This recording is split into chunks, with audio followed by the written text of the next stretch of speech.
15 orphans go camping and disappear. 20 years later, a journalist finds their camp, and something worse. Subscribe and write in the comments where you're watching this video from. The old bus rumbled down the cracked asphalt, its yellow paint dulled by time and streaked with rust, groaning under the weight of teenagers and gear. The morning sun cut through a thick veil of mist that clung to the pine trees flanking the narrow mountain road.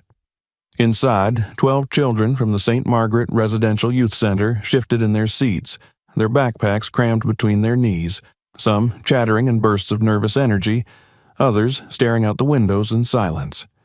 At the wheel sat Mrs. Loretta Albury, the center's long-standing director, her graying hair pulled into a tight bun, her lips pursed in quiet satisfaction.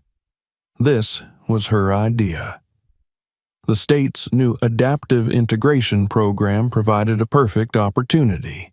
Send kids into nature for a week of structured camping, remove them from negative influences, teach them discipline and teamwork, at least on paper. In truth, the program offered something more alluring to someone like her: funding, attention, a chance to show results. Behind her sat Thomas Lee, the group's silent enforcer, a man with a record that had never made it into the system, and Stephanie Hale, the bright-eyed 24-year-old intern in her final weeks of social work placement.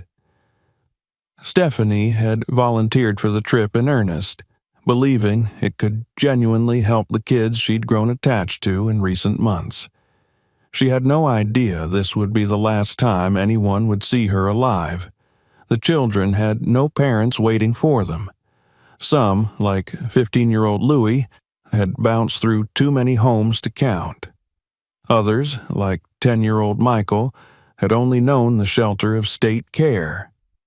Amy, 16 and always reading, barely lifted her eyes from the novel in her lap. Brandon, with his worn sketch pad, was drawing the bus interior in messy charcoal. Each child carried a story, and none of them expected the trip to change much. For them, this was another program, another rule set, another adult telling them to smile for photos they would never see. The bus made its final turn onto a gravel road marked with a faded wooden sign half swallowed by vines. Echo Ridge Trailhead, restricted access. According to the official documents Mrs. Albury submitted, the group was headed to Falcon Bend Trail, 20 miles east. But she had chosen a quieter site, one not technically on the approved list but remote enough to guarantee no interference. No park rangers, no other hikers, and most importantly, no oversight. They parked near a gated service road, cut the engine, and unloaded. The group disappeared into the forest sometime around noon on May 19, 2003. 3 days later, no one had heard from them. At first, the delay caused no panic. The shelter had often missed scheduled check-ins. Cell service in the area was spotty, and Mrs. Albury had a reputation for flouting rules she deemed unnecessary. By the 5th day, local authorities received a call from a junior administrator at St. Margaret's who had expected a return that morning. Search and rescue launched an operation within 12 hours. Helicopters scanned the mountains. Dogs were brought in. Trails were combed. What they found was nothing. No tent stakes, no fire pits, no tire tracks leading deeper into the woods. Not a single piece of clothing or paper or metal. Only the bus, its engine cold, its doors locked. Backpacks and sleeping bags were gone. The only trace of life was a crushed granola bar wrapper half buried in the dirt beside the parking area. The official investigation lasted 21 days. The terrain was steep and densely forested, dotted with ravines and uneven ridges, making extended search efforts dangerous and expensive.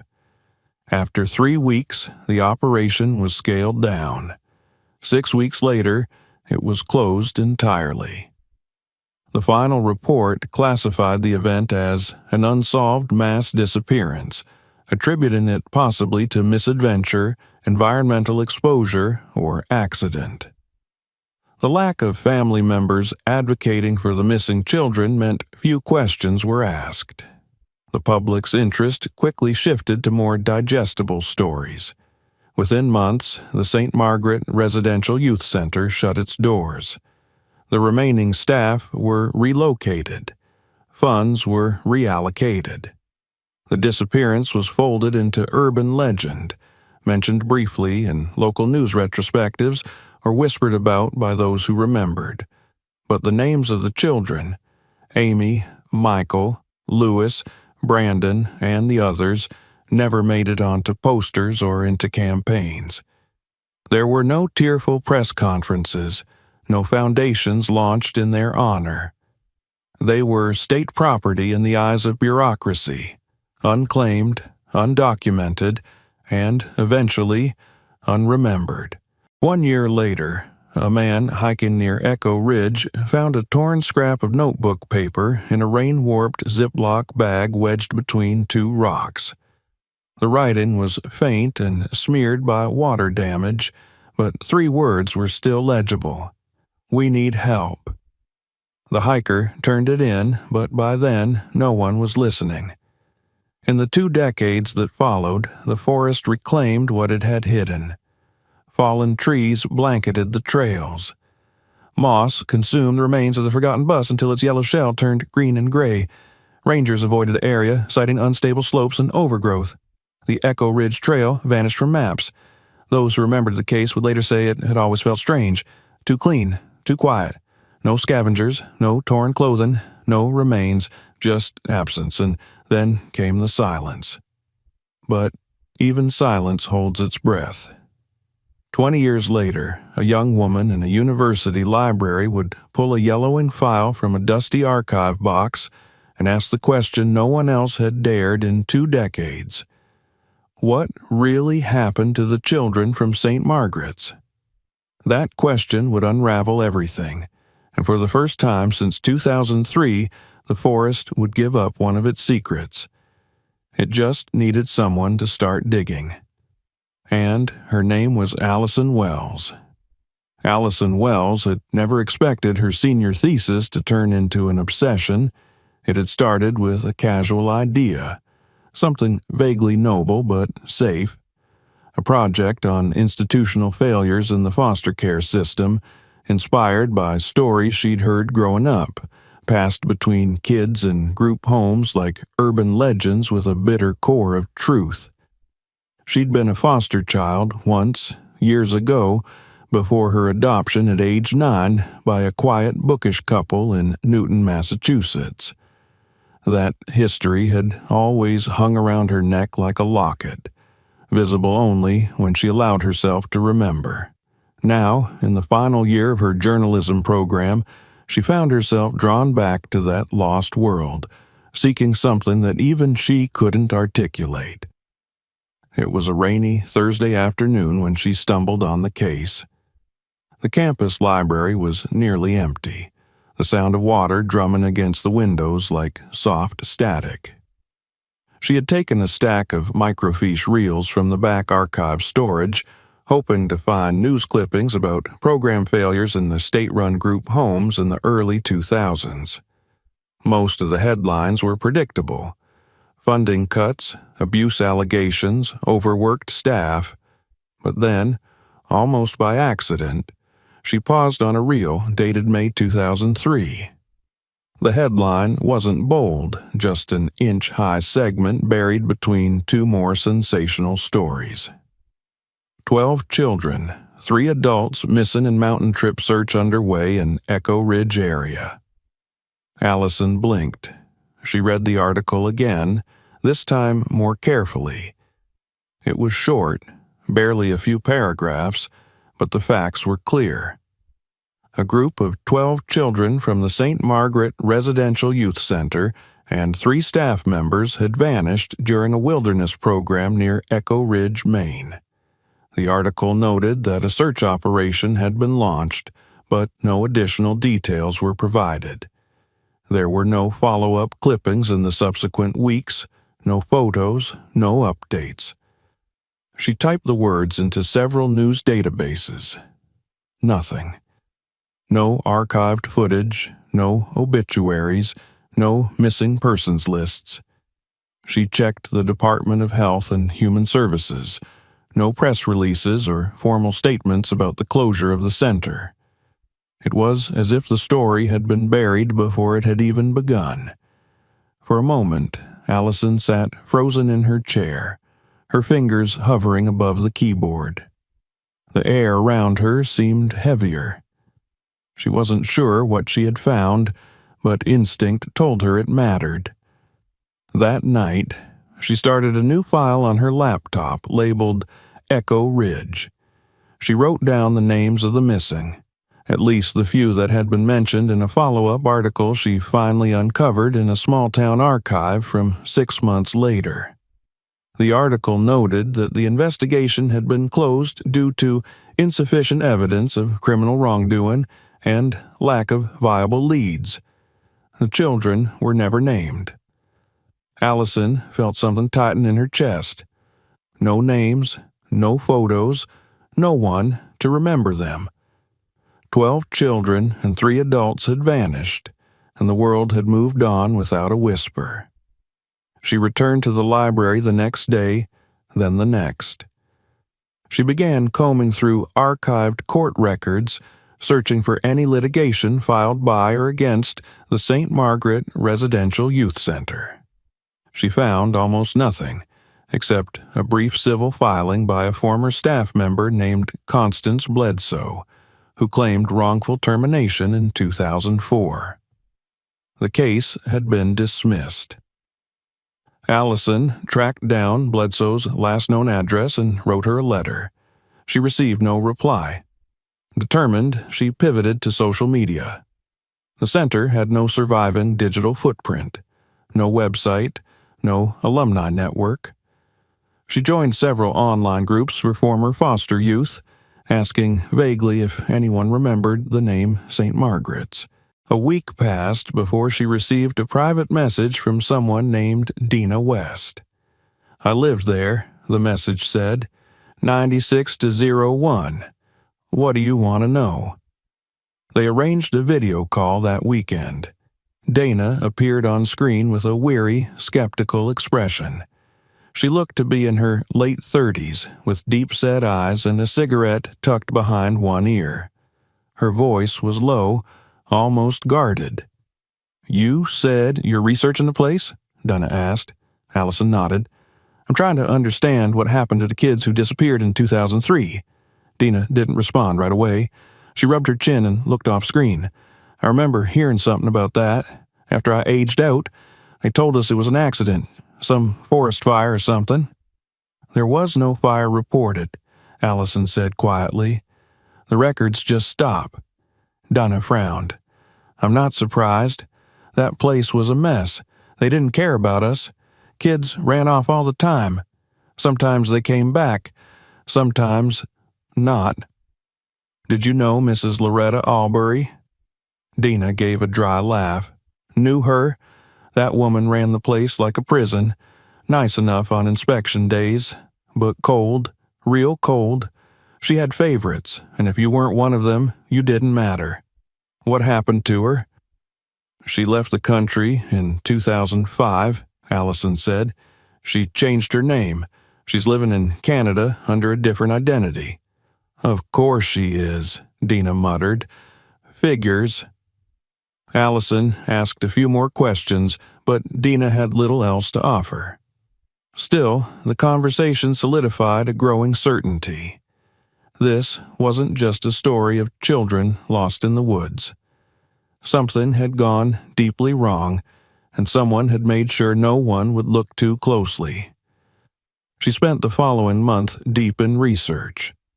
Using public records requests, she obtained old budget statements from the Department of Youth Services and discovered that in 2003, just 3 months before the disappearance, St. Margaret's had applied for and received a special grant under the Adaptive Integration Program. The funding included a line item for outdoor therapeutic development, totaling $38,000. Most of the money was never accounted for. Digging deeper, she found a set of records marked confidential. Through a contact in state government, she obtained an unofficial copy. Among the documents was a list of approved outdoor locations for the program. Echo Ridge was not one of them. The official report listed Falcon Bend Trail as the intended route, but satellite imagery from 2003, retrieved through an academic partnership with a GIS lab, showed no evidence of recent activity in that area. The clearing where the bus had been found, however, lay nearly 30 miles west, accessible only by a decommissioned fire road known for landslides and dangerous terrain. She mapped it out, overlaying topographic data, and realized something chilling. The place they had gone was effectively cut off from rescue. Once that road was blocked, no one could reach them without helicopters or climbing gear. But the most disturbing discovery came from a lawsuit buried in an unrelated civil case file. A deposition from a former staffer at a different group home mentioned Thomas Lee by name. The deposition stated that Lee had been terminated for disciplinary issues involving minors at a facility in Ohio in 1999. The records from that incident had been sealed due to lack of evidence, but the implication was clear. Why had someone like that been allowed to supervise children? Allison began to compile her findings. She filled a binder with printouts, copies of clippings, maps, and court documents. She created a spreadsheet with dates, locations, and financial transfers. Everything pointed to the same conclusion. The trip had not been properly vetted, the location had been deliberately changed, and the adults involved had a history of questionable conduct. Yet no one had been held accountable. She stared at the evidence on her dorm room wall, where she'd begun tacking up strings and photos like something out of a crime drama. But this wasn't fiction. These were real children, Amy, Michael, Lewis, and they had vanished under the care of adults paid to protect them.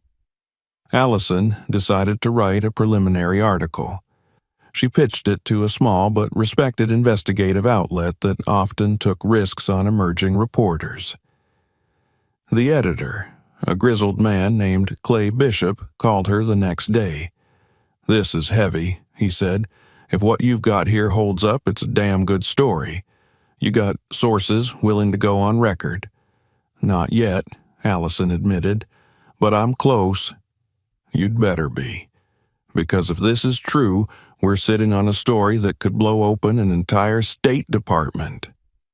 That night, as rain battered her window again, Allison sat in silence. The city lights outside flickered through the glass, casting fractured reflections on her laptop screen.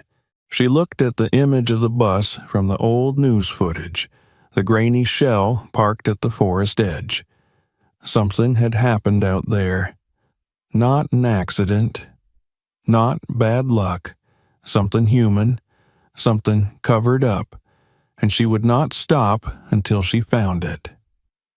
Allison Wells hadn't intended to become a full-time investigator. When she first uncovered the story of the missing children from St. Margaret's, it had felt like an intellectual pursuit, an opportunity to shine a light on injustice, to expose a forgotten failure of the system. But as the days turned into weeks and the documents kept piling up, something shifted. She wasn't chasing a story anymore.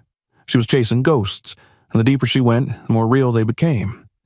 By mid-April, she had assembled more than just a binder of theories. She had a roadmap, names, dates, documents, and patterns that all pointed toward deliberate deception. The question no longer was whether the tragedy had been preventable, but who had chosen not to prevent it. The children had been sent into the wilderness under the care of adults who never should have been trusted, and someone had worked very hard to make sure no one would ask questions when they didn't return. Allison sat cross-legged on her dorm room floor, scanning a stack of budget printouts she had requested through a Freedom of Information Act petition. They were dry, bureaucratic papers filled with columns and account codes. But then she saw it again, a line item labeled Operational Expense Reimbursement, Outdoor Program, AIP 2003, issued on May 16, 2003, for the amount of $17,000. The recipient, Loretta Albury, 3 days before the trip. Her breath caught.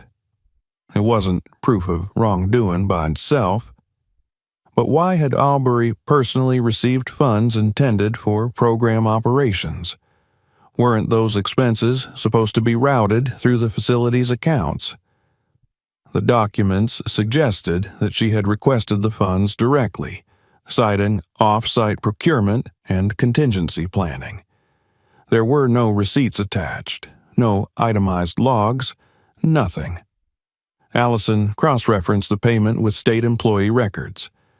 That same week, Albury had filed for early retirement, citing medical hardship. Her request had been approved, unusually quickly, and processed within 2 weeks of the children's disappearance. The timing was too precise to ignore. She shifted her focus to Thomas Lee. His personnel file was harder to access, but Allison had help from a former foster care case manager she'd met through her outreach. The woman, now retired, remembered Lee. Quiet guy, always watching the kids, not in the right way. With her guidance, Allison located a 1999 incident report from an Ohio group home where Lee had been employed. It alleged coercive behavior and unauthorized isolation practices, but the investigation had been closed without action. The only reason he hadn't been blacklisted was because no formal charges were filed. How had someone with that record ended up in a supervisory role on a wilderness trip with vulnerable children? Allison sat back in her chair and looked at the wall. The photos she had printed were now arranged like a timeline. St. Margaret's intake forms, the grant approval letter, the missing person flyer, the satellite maps. It was all there. But it wasn't enough. She needed a voice. Someone who had seen it happen, someone willing to speak. Her breakthrough came in the form of a yellowed, half-forgotten news clipping she hadn't noticed before. It was from a small-town paper in Aroostook County. In a side column, under a community spotlight section, a headline read, "Local woman accuses state of covering up daughter's death." The article was about Jane and Patrick Hale, the parents of Stephanie Hale, the intern who had vanished along with the children. Allison didn't hesitate. She reached for her phone, found a listing in the white pages, and made the call. The voice that answered was slow, cautious, and older than she expected. "Yes," the man said. "Mr. Hale? My name is Allison Wells. I'm a journalist, and I believe your daughter Stephanie was one of the people who went missing in the 2003 Echo Ridge trip. I'm investigating what really happened." There was silence on the line. Then, quietly, "They told us never to call her missing. They said the word implied hope." She arranged to visit them that weekend. The Hale residence was a modest one-story home on a quiet street lined with maples and cracked sidewalks. The front lawn was freshly cut, and a small garden bloomed with daffodils. Allison knocked and was greeted by Jane Hale, a thin woman with gray-streaked hair and eyes that looked like they had stopped expecting comfort. They sat in the kitchen. Jane poured coffee, hands shaking. Patrick stood silently at the counter, arms crossed. They told us it was an accident, Jane said, staring into her cup, that the trail was unstable, that maybe there was a fall or a flash flood. But they never explained why there were no remains, no clothes, no bags, just the bus. They told us not to ask questions, Patrick added, said we'd only hurt ourselves, said there were no leads. Allison nodded. Did anyone ever follow up with you? Investigators? Journalists? Not once, Jane said. Allison opened her binder and carefully laid out some of the documents. Copies of the budget lines, a map showing the trail discrepancies, a civil record linking Albury to a false reimbursement.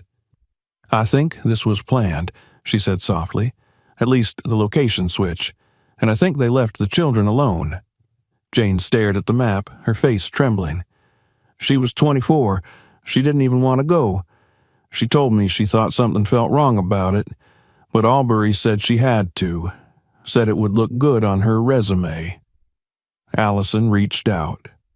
Would you be willing to go on record? The couple exchanged a look. Then Patrick nodded.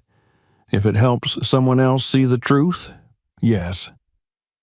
That night, Allison began drafting the first full article. She included every verified fact, every source she could cite, and wrote it not as a theory, but as an indictment. The piece was titled, Buried Beneath the Pines, The Forgotten Tragedy of Echo Ridge. She sent it to Clay Bishop with trembling hands.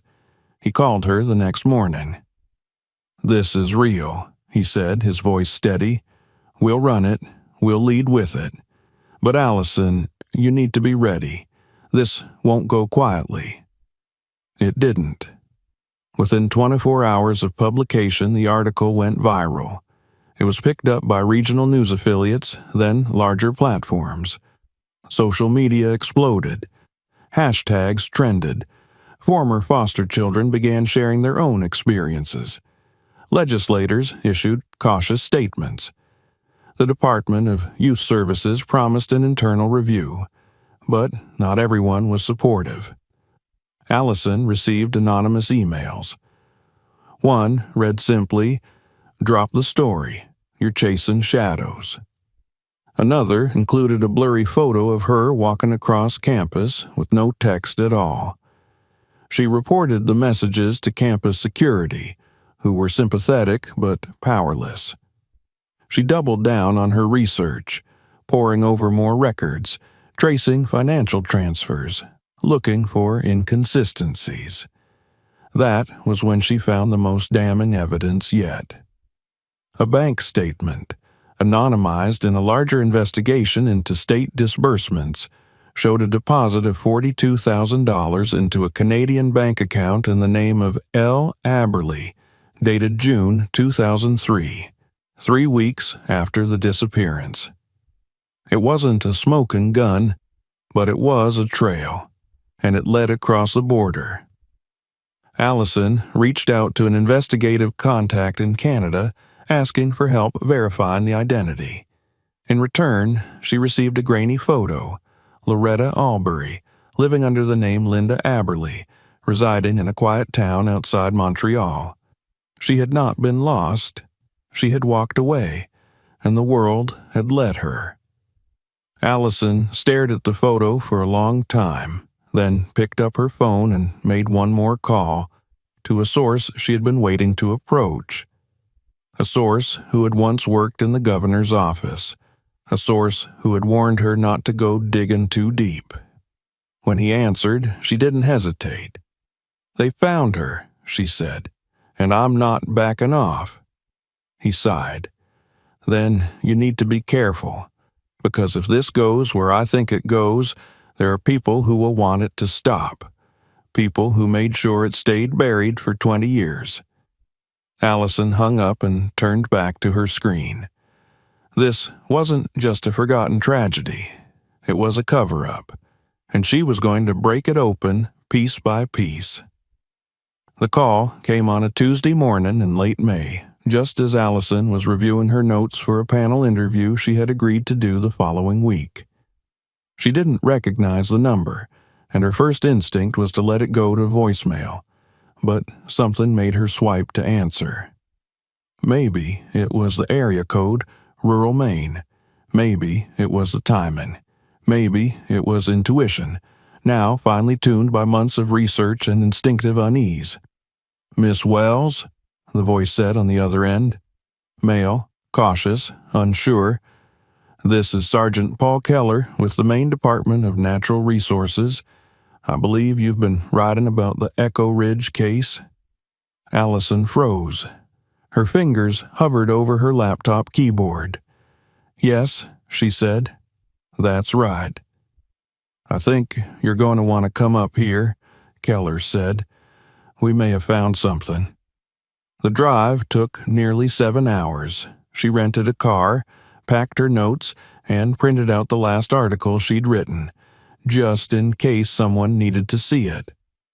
The further she drove, the narrower the roads became, until the familiar markers of town and city life disappeared into long stretches of dense pine forest and broken blacktop. Her GPS gave up 2 hours in. She followed written directions from Sergeant Keller's email and arrived just before sunset. The base camp was little more than a folding table beneath a pop-up canopy, 2 unmarked SUVs, and a cluster of state officials milling around with radios clipped to their vests. As she approached, a tall man with sun-leathered skin and a tan uniform turned to greet her. His badge read Keller. "We've been clearing the path for new trail work," he explained, gesturing toward the forest beyond the tree line. "There's a conservation project planned for next year. One of the crews hit something they weren't expecting." They led her down a steep, narrow trail that sloped into a hollow between 2 ridges. The trees here were older, towering over them in silence, their branches thick with moss. The air felt damp, heavy. After 15 minutes of descent, they reached a clearing choked with underbrush and fallen logs, and in the center of it all, partially buried under years of pine needles and erosion, was what remained of a campsite. At first glance, it didn't look like much. Scraps of torn nylon, rusted tent poles, a crushed mess kit half consumed by soil. But as she stepped closer, the fragments became unmistakable. A child's sneaker, the sole rotted away. A broken aluminum water bottle with a cartoon bear decal. The corner of a laminated safety card with the faded heading, Group Safety Checklist, AIP 2003. Allison knelt, her hand trembling as she reached out to touch the card. It was real. All of it. No longer a theory or a distant story. This was the ground where they had stood, where they had eaten, where they had slept. And, she realized with a rising wave of dread, where they had died. The evidence was collected slowly with careful reverence. Forensic teams moved in, brushing dirt from twisted metal and decomposing fabric. In the center of the clearing, they uncovered the fire pit. Its stones were blackened with soot. Nearby, they found a melted gas canister. Its valve snapped in half. The origin of the blaze, investigators believed. They also found bones. Not all of them, and not in any neat arrangement. They were scattered, some in shallow depressions, others buried beneath decades of debris. A child's femur here, a mandible there. Most were fragmented, degraded by time and animals. But enough remained for a forensic analyst to confirm the truth. They were human, and they belonged to children. The scene was cordoned off. The media embargoed. Allison was granted limited access as a journalist, but Keller told her quietly, off the record, that her work was the reason they had rechecked this area at all.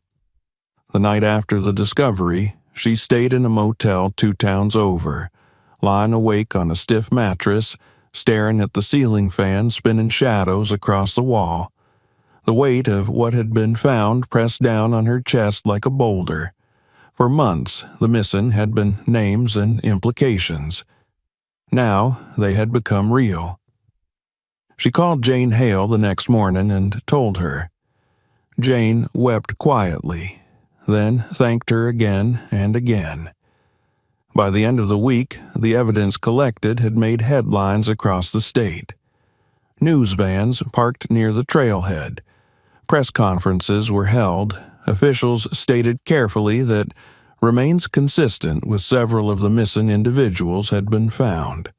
When asked whether the deaths were accidental, Sergeant Keller paused.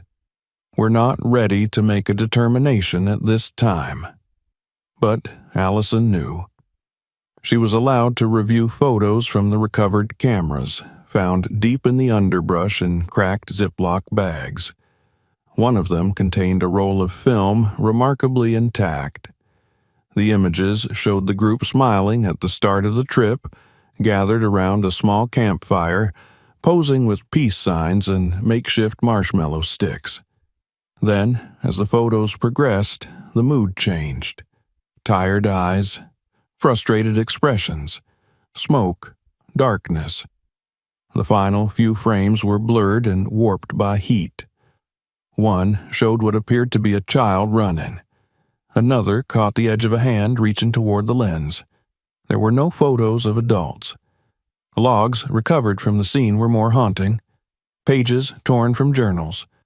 Crumpled notes. One, in scrawled handwriting, read, "They said she left. He left, too. We are alone." Another, written more neatly in what might have been Amy's hand, read, "Michael is sick. He threw up, and now he won't wake up." Allison printed those pages and read them again and again. She imagined the fear they must have felt, the hopelessness, the betrayal. Left in the woods with no contact, no direction, no way home.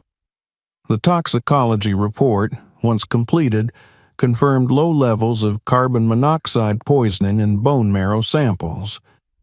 The gas canister had leaked overnight while the children slept, triggering a fire that spread through the nylon tents before any of them could escape. The question remained, where were the adults? A ranger from another district provided an answer, almost by accident. Reviewing old guest logs from a nearby lodge, he found 2 unfamiliar names checked in the day after the fire was believed to have occurred. No photo IDs had been required at the time. Payment was in cash, but one of the names matched a known alias of Thomas Lee. They had left. They had walked away. The implications were horrifying in their simplicity. The adults had abandoned the children. Maybe they panicked. Maybe they planned it. But either way, they were gone before the fire began. The pieces fell together with grim clarity. Albury had diverted funds. Lee had a history.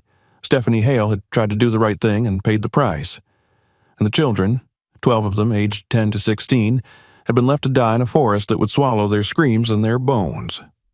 Allison wrote a second article, longer than the first, backed by new evidence and official quotes.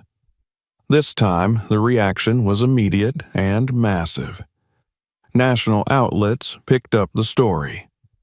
The Department of Health and Human Services released a statement expressing deep sorrow. The governor called for a formal investigation. The Echo Ridge site was declared a protected memorial zone.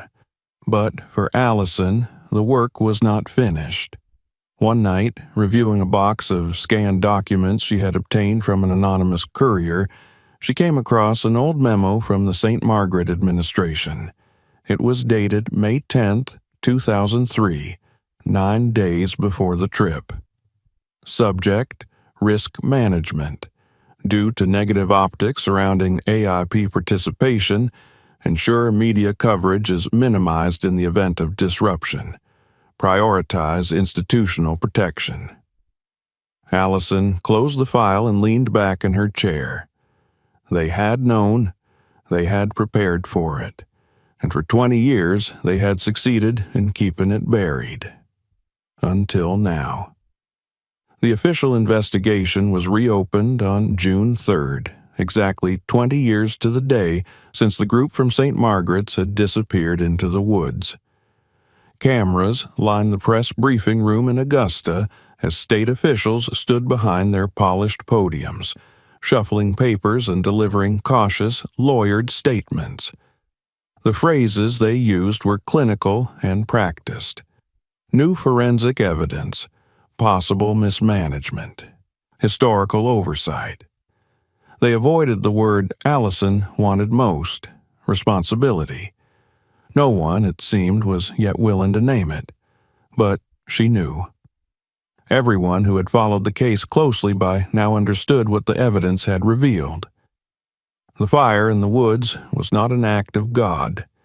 It was not a storm or a bear attack or an accident that took place in the dead of night while capable adults tried in vain to save the children. It was the result of abandonment. It was the consequence of gross negligence, and, likely, something even worse.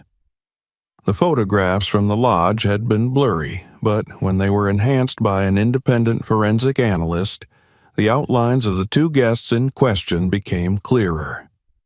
One man, tall, gaunt, with thinning dark hair and a hunched posture, matched descriptions of Thomas Lee from staff at two former foster facilities. The woman who signed in with him was listed as Linda Aberly, a name Allison now knew to be the alias used by Loretta Albury after she fled the country. They had checked in together, 2 days after the fire. The dates aligned too neatly to be coincidence. The moment the children needed protection most, the people entrusted with their care were drinking coffee in a warm cabin miles away, erasing their tracks. It had taken 20 years to prove it, but now there were timelines, digital confirmations, and financial records that formed a cold, hard outline of the truth. Albury was tracked down by Canadian authorities not far from Trois-Rivières, living under her assumed name in a small rented bungalow beside a lake. She had gray hair now, walked with a cane, and taught English online under the identity of a retired teacher from Vermont. When approached by federal agents, she offered no resistance, no denial. She simply asked for a lawyer. The extradition process began within days. Thomas Lee, as it turned out, was already dead. A traffic fatality in Argentina in 2011, confirmed through fingerprint records shared by Interpol. He had never returned to the United States. His final years, based on bank account activity, had been spent withdrawing small amounts of money from an account in the Cayman Islands, money that had first arrived via a wire transfer from a state contractor in Maine under the label Education Grant Disbursement. The details were sordid and bureaucratic, a perfect mixture of incompetence and opportunism. Allison learned that after the tragedy, a small circle of officials had chosen to bury the story under red tape. Their reasons were predictable. The state couldn't afford another scandal in youth services. The program had been under fire already. Federal funding was at risk. So the solution had been simple: deflect, delay, then disappear the case into closed files. She tracked down one of the men responsible, Robert Dunning, a former deputy secretary in the Department of Health and Human Services. He was retired now, living in Arizona. She flew there unannounced, her voice shaking slightly as she introduced herself in the heat of a dry suburban morning. Dunning looked pale as she spoke. "I didn't think anyone still cared about that," he said, sinking into his porch chair. "It was a long time ago." "You signed the closure report," she replied, holding up a photocopy. "You authorized the language that declared there was no reason to suspect foul play." Dunning nodded slowly. "I was told it was a wilderness accident, that the adults got lost or hurt. We had no evidence of wrongdoing." "Did you ask for any?" He looked at her then, for the first time with something like shame in his eyes. "No," he said. No, we didn't. His voice cracked a little when she showed him the photos from the site. The bones, the shoes, the journal pages. He didn't speak again. When the extradition was finalized, Loretta Albury was flown back to Maine in a private custody transfer. Reporters flooded the tarmac, but she kept her head low, hidden beneath the hood of a plain sweatshirt. She didn't speak during the arraignment, nor did she speak during the preliminary hearings. Her lawyer claimed she was in decline in health, mentally and physically unfit to stand trial. The state, however, was unwilling to let her fade into the background. The public pressure was too great. Dozens of civil suits were filed within a week of her arrest. Families who had once stayed silent began to come forward. Guardians, cousins, former foster siblings, all demanding recognition of the lives lost and the lives shattered. Allison was asked to testify during a closed-session review of the case by the State Oversight Committee. She prepared for days, reviewing every detail, memorizing her sequence of findings, practicing responses to possible questions. When the day came, she sat at the long table across from a panel of legislators and officials in suits and badges. Some looked bored, others looked angry, but most, she noticed, looked nervous. "I'm not here to place blame," she said, voice steady. "I'm here to illuminate what happened when no one else would. The children of St. Margaret's didn't vanish. They were left to die. And it happened because the systems meant to protect them prioritized silence over accountability." She recounted the grant diversion, the false trail logs, the photos from the lodge. She showed them the memo she'd found in the scanned documents, the one that advised minimizing media exposure in the event of disruption. She showed them the safety reports that had been ignored, the behavioral complaints against Thomas Lee that had been erased from his file. When she was finished, the room was silent. Outside the State House, a small crowd had gathered with signs bearing the names of the 12 children. Candles had been placed at the base of the stairs. Allison joined them as dusk fell, lighting one herself and setting it down beside the others. Later that week, a new witness emerged. He was a former groundskeeper at the camp where Albury and Lee had stayed. His memory was sharp, his details specific. He remembered Lee arriving with a backpack and a briefcase, Albury clutching a map. He remembered the mud on their shoes and the haunted look in Albury's eyes. He recalled overhearing part of a conversation through the cabin wall, words that chilled Allison when she heard them. "She'll die in that forest," Lee had said. "We all will if we stay." Allison didn't know who she was. Stephanie Hale, maybe, or one of the older girls. Or maybe he was talking about the fear that had started to set in as the plan unraveled. Regardless, the implication was clear. They had known what they were doing. And they had walked away. Albury's defense tried to argue diminished capacity. They presented a picture of a woman under extreme stress, manipulated by a co-worker, pushed beyond her ability to cope. But the jury was unmoved. In the end, the state chose to pursue charges of criminal negligence, involuntary manslaughter, and obstruction of justice. She was found guilty on all counts. Sentencing was scheduled for October. She would likely die in prison, but for many it wasn't enough. The children's lives had been cut short not by one person's decision, but by a network of failures, omissions, and calculated indifference. No number of convictions could bring them back. In response to mounting public outcry, the governor announced a full audit of all youth residential programs funded between 1995 and 2005. Dozens of case files were reopened. Some facilities were shut down permanently.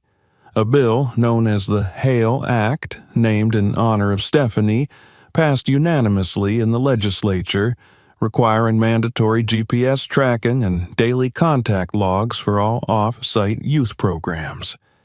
Allison wrote about that too, but not with celebration. She wrote with quiet grief, with the weight of 12 stories behind her and thousands more in the shadows. The truth had come to light, but justice, she knew, was still learning how to walk. The autumn that followed the trial of Loretta Albury was not a quiet one. The courtroom verdict may have closed the legal chapter of the Echo Ridge case, but the aftershocks reached far beyond the confines of a courthouse or the columns of newspapers. For the first time in 2 decades, the state of Maine, and the country at large, was forced to confront a truth it had long buried beneath bureaucracy and silence. The children of St. Margaret's had not vanished without a trace. They had not wandered off or fallen prey to the elements. They had been failed, methodically and shamefully, by a system that had been designed to protect them. And now, belatedly, the world was listening. Allison watched it unfold from the center of the storm. Her articles had made her a reluctant household name. National television networks invited her for interviews. Podcasts asked her to speak about institutional accountability. University panels featured her as a case study in journalism ethics. And while she agreed to some appearances, she turned down most. Fame had never been the goal. The spotlight, when it came, felt both surreal and burdensome. People saw her as the woman who cracked open the case, who gave the lost children a voice. But to Allison, that voice had always been theirs. She had only handed them a microphone. The civil suits multiplied by the week.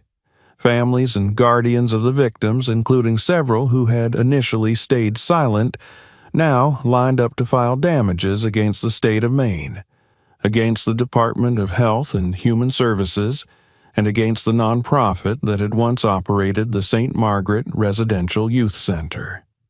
Class action lawsuits were announced on live television. Attorneys spoke passionately of negligence, misappropriated funds, and institutional disregard. The figures thrown around in legal filings reached into the tens of millions, but behind the numbers were faces, grainy photographs of children who had once played in cracked playgrounds and slept beneath thin blankets, now memorialized in courtrooms with shaking voices and trembling hands. The political fallout was swift and unforgiving. Several sitting officials who had been working in the department during the time of the disappearance were asked to resign or retire early. Investigative panels were convened. Senators and representatives made impassioned speeches about reform, accountability, and the urgent moral obligation to do better. Public pressure mounted until the state government, under intense scrutiny, launched a full-scale audit of all residential facilities that had received state funds between 1995 and 2005. The audit revealed a pattern of inconsistent oversight, misused grants, and missing incident reports. 2 group homes in operation were immediately shut down. A dozen others were ordered to undergo corrective action or lose their licensing. Allison covered it all.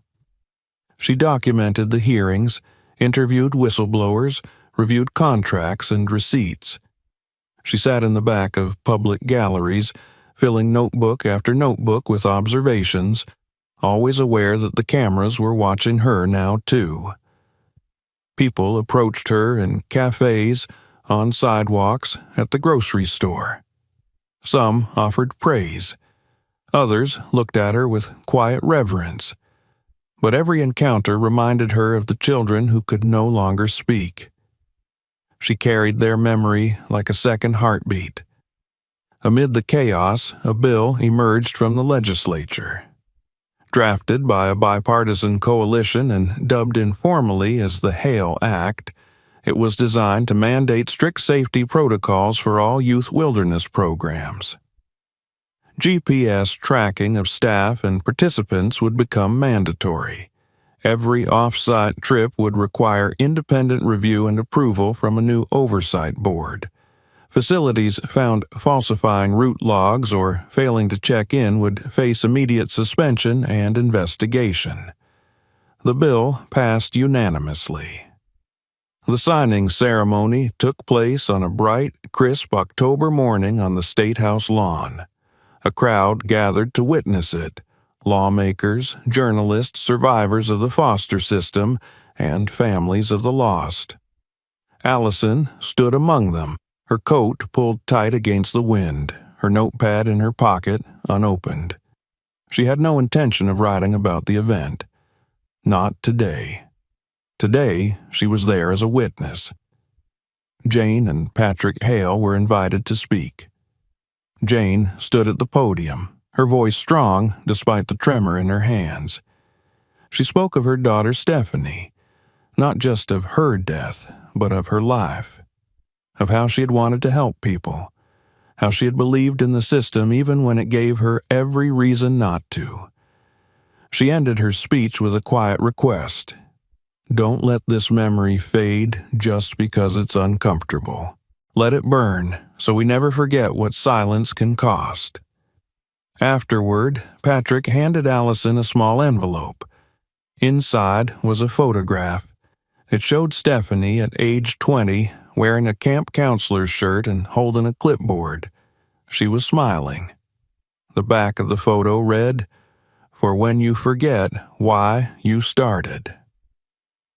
That night, Allison returned to her apartment and taped the photograph above her desk. Then, she sat at her computer and opened a blank document. The book she had been resisting, the one publishers had now begun begging her to write, would have to be more than just a recounting of facts. It would have to be a reckoning, not just with the system, but with herself.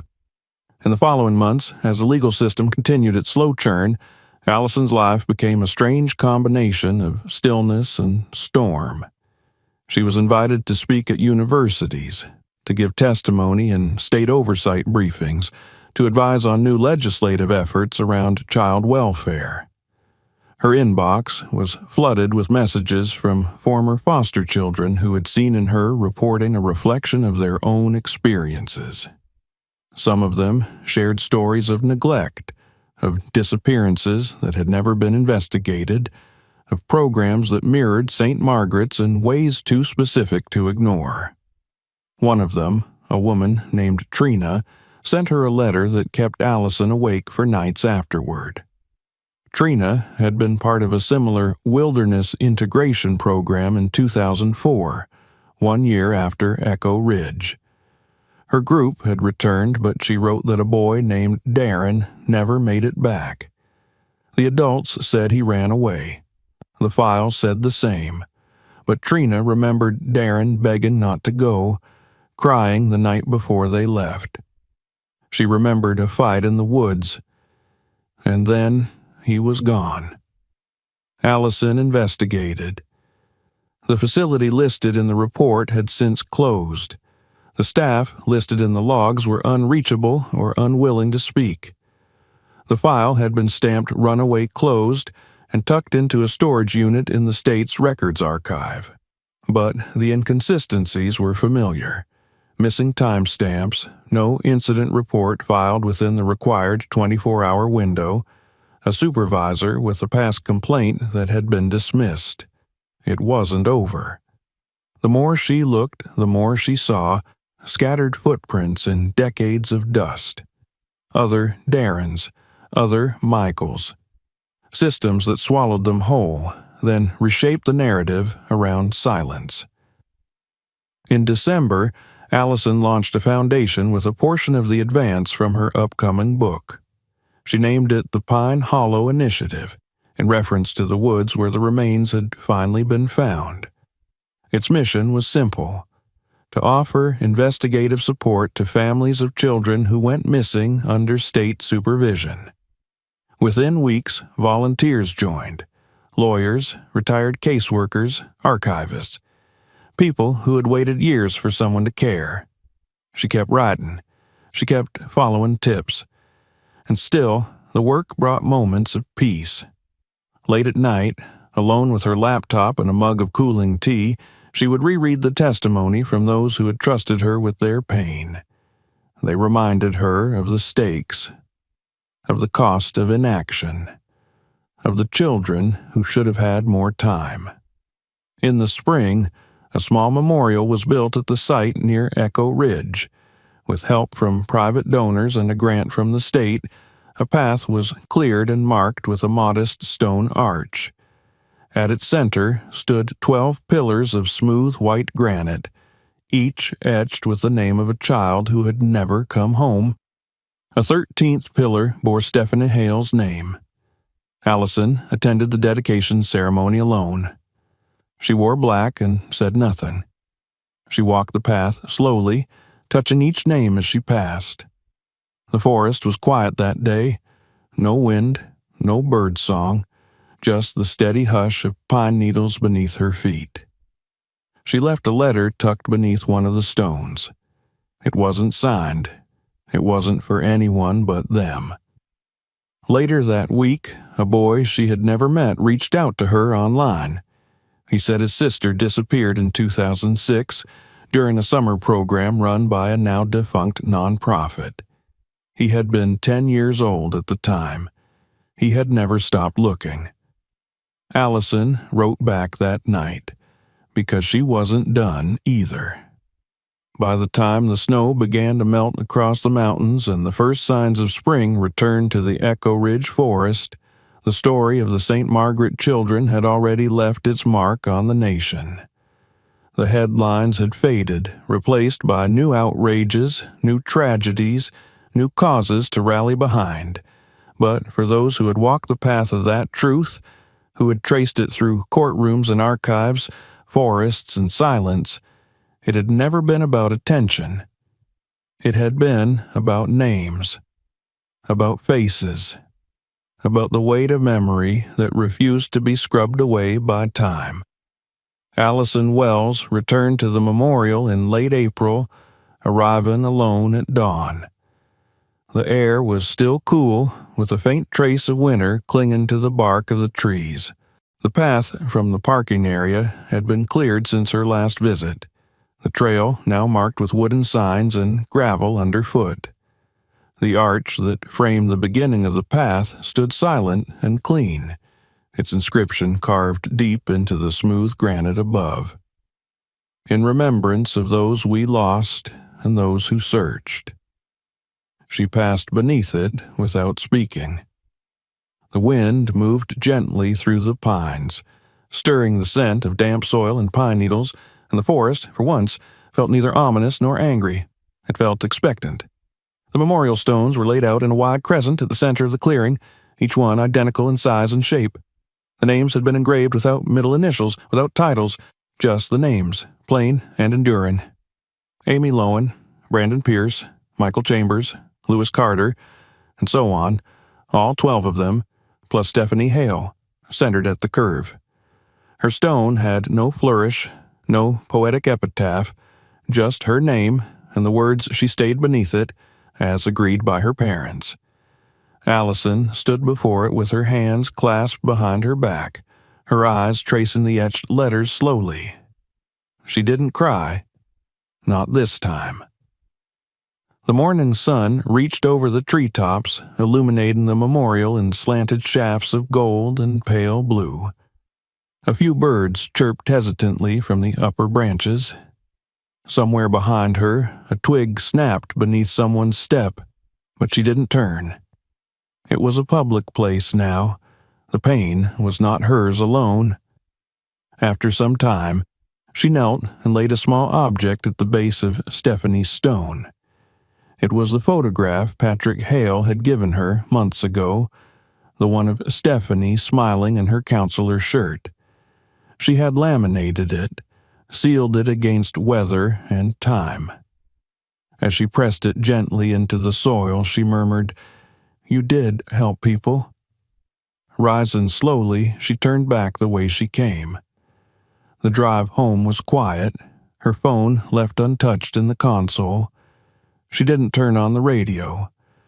Her mind moved over the past year like a tide, memories washing in and out, no longer sharp and chaotic, but sedimented. She remembered the beginning, the old news clipping in the college library, the quiet shock of reading about 12 missing children whose names had been forgotten by history. She remembered the envelope handed to her on the Capitol lawn, the cracked Polaroid photographs, the smell of ash and pine where the camp had once stood.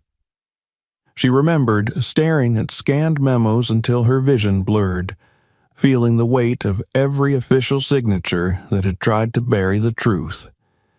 It had changed her. She wasn't the same girl who had started with a research idea and a borrowed archive key.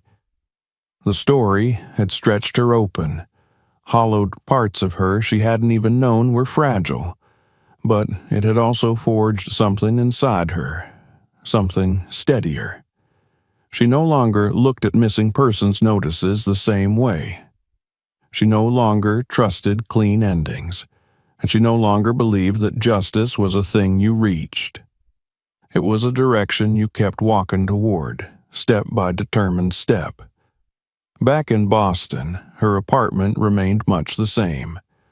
The photograph of Stephanie was still pinned above her desk. Her files, physical and digital, had multiplied, a sprawling record of everything she had found and everything she hadn't. And there was still so much she hadn't. The Pine Hollow Initiative, launched with modest resources and great urgency, had grown faster than she had anticipated. What began as a desk, a name, and an inbox had turned into a real office space with 2 interns, a volunteer attorney, and a network of former caseworkers who reviewed tips and public records. They received 3 to 5 new leads a week now, some dubious, some heartbreaking, all worth checking. The most recent one came in the form of a handwritten letter. The envelope bore no return address, only a postmark from a small town in North Carolina. The handwriting was uneven, childlike. My name is Jacob.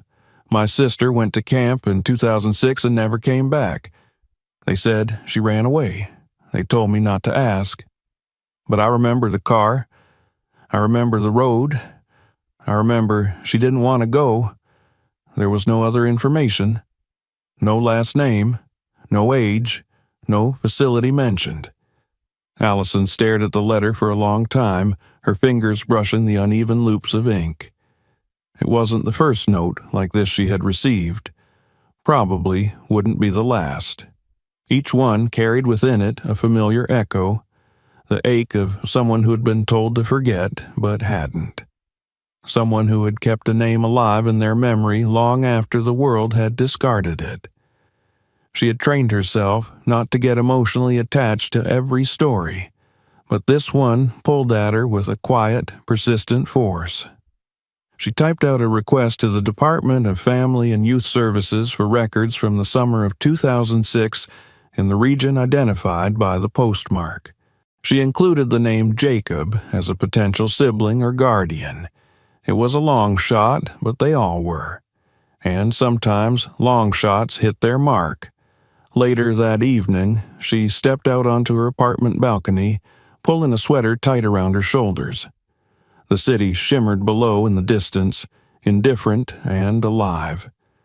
Somewhere, the wind shifted, carrying a breeze that reminded her of Echo Ridge. Sharp, earthy, clean. She stood in that breeze, letting it pass through her. Then she went back inside and opened her laptop. The book manuscript still waited. She had written the introduction and 3 chapters, but stalled after that, overwhelmed by the responsibility of telling a story that wasn't hers to own. Now, with time and space between her and the trial, she understood what it needed to be. Not a story about the worst thing that happened. A story about what happened after. About what people did when they chose not to look away. She began typing. At first, there was no rhythm. The words came slowly, carefully, each one placed like a stone. But after a while, the tempo returned. She wrote through the night, pausing only once to reread a line she hadn't remembered writing. The forest does not forget. It waits. And so must we, until someone is brave enough to ask again. The next morning, she printed it out. She folded the page and slid it into a folder beside Jacob's letter, then placed both into her project file. The sun was rising, pale and soft against the horizon. A new day, a new name, a new thread. Allison sat back and whispered, as much to herself as to the forest, "I'm still listening." If this story moved you, don't forget to subscribe for more real-life investigations and untold truths. Watch our next video to uncover another forgotten case, and share this one so more people can remember what others tried to hide.